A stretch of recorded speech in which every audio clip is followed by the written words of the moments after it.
Belarus merupakan sebuah negara terkurung daratan yang terletak di Eropa Timur, yang berbatasan langsung dengan Rusia di sebelah timur dan utara, Ukraina di selatan, Polandia di sisi barat, dan Lituania dan Latvia di barat laut. Negara ini adalah yang terkecil di antara 3 negara Eropa Slavia yang menjadi bagian dari Uni Soviet, di mana 2 terbesarnya adalah Rusia dan Ukraina. Belarus memiliki sejarah panjang yang melibatkan pengaruh berbagai kekuatan dan budaya, termasuk Kehariapatihan Lituania, Kehariapatihan Polandia-Lituania, serta Kekaisaran Rusia. Pada abad ke-9, Belarus dikuasai oleh Rus Kiev, yang kekuasaannya dihancurkan oleh bangsa Mongol pada tahun 1240. Setelah itu, Belarus menjadi bagian Kehariapatihan Lituania yang bersatu dengan Kerajaan Polandia pada tahun 1386 melalui hubungan pernikahan. Dengan begitu, Belarus menjadi bagian dari persemakmuran Polandia-Lituania yang terus eksis hingga tahun 1795. Setelah persatuan Polandia-Lituania berakhir, Belarus berada di bawah kekuasaan Kekaisaran Rusia yang dipimpin oleh Yekaterina II pada tahun 1796. Pada masa Nikolai I yang berlangsung antara tahun 1825 hingga 1855, terjadi Rusifikasi atau proses asimilasi budaya dengan tujuan dominasi Rusia. Kala itu, Nikolai I melarang penggunaan bahasa Belarus di sekolah dan mencoba menekan masyarakat Belarus untuk berpindah agama dari Katolik ke Ortodok. Kebijakan ini ditambah dengan krisis ekonomi yang kemudian menimbulkan terjadinya pemberontakan pada tahun 1863 yang dipimpin oleh Konstantin Kalinowski. Akan tetapi, upaya pemberontakan tersebut tidak membuahkan hasil, sehingga Belarus tetap berada di bawah aturan Kekaisaran Rusia hingga tahun 1905. Ketika menjadi bagian Uni Soviet, Belarus sempat memerdekakan diri dengan membentuk Republik Rakyat Belarus pada tahun 1918 saat berada di bawah kekuasaan Jerman pada Perang Dunia I. Tetapi setelah Perang Polandia-Soviet meletus pada tahun 1919, Belarus muncul sebagai Republik Sosialis Soviet Belarus dan kemudian bergabung dengan Uni Soviet. Antara tahun 1920 hingga 1930-an, SSR Belarus kembali menghadapi krisis ekonomi dan pertanian. Pada dekade berikutnya, kondisi di SSR Belarus belum membaik karena terkena dampak Perang Dunia II yang menewaskan hingga 25% penduduknya. Pada pertengahan 1980-an, terjadi ketidakstabilan politik dan ekonomi di Uni Soviet yang menandai bagi kemundurannya. Hal itu berdampak pada kebangkitan nasional SSR Belarus yang disusul dengan deklarasi kedaulatan dari Uni Soviet pada tanggal 27 Juli tahun 1990.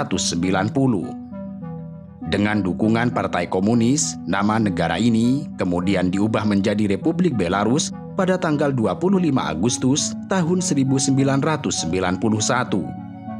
Peristiwa ini menjadi awal berdirinya Belarus sebagai negara yang merdeka serta berdaulat dengan penuh. Kendati demikian, di sisi lain, titik ini juga menjadi awal dari pemerintahan yang otoriter. Pada tahun 1994, Alexander Lukashenko terpilih sebagai presiden dan berlanjut hingga hari ini.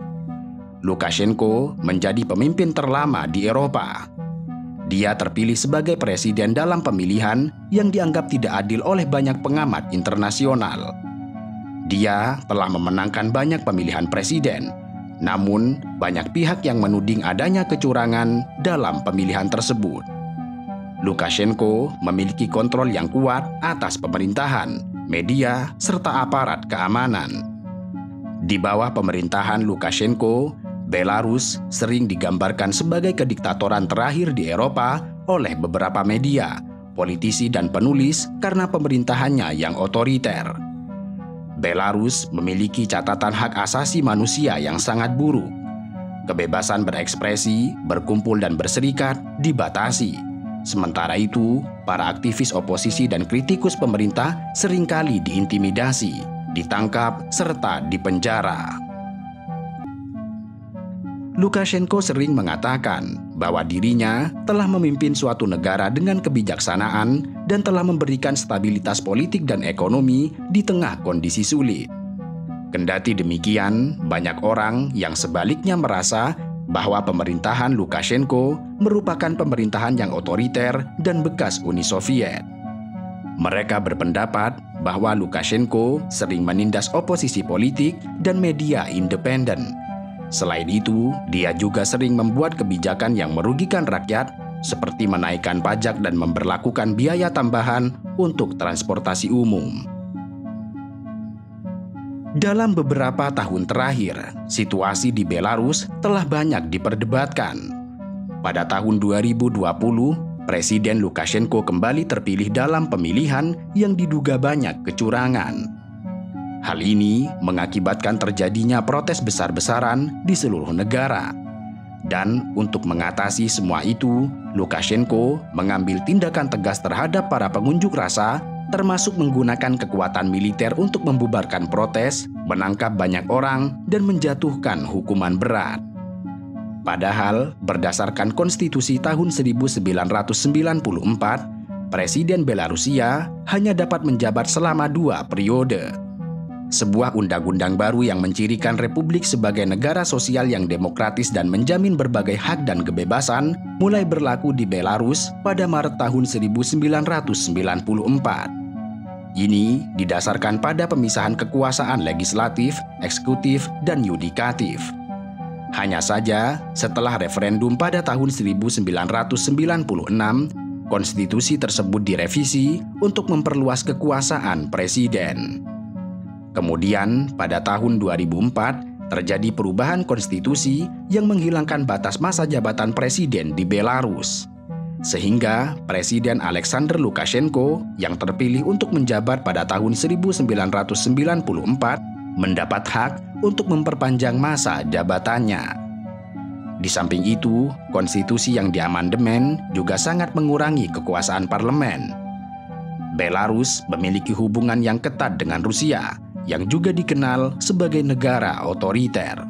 Sementara itu, Lukashenko, sang presiden yang menjabat sejak tahun 1994 hingga hari ini, seringkali mendapatkan dukungan dari Rusia yang selalu membantunya untuk mempertahankan kekuasaannya.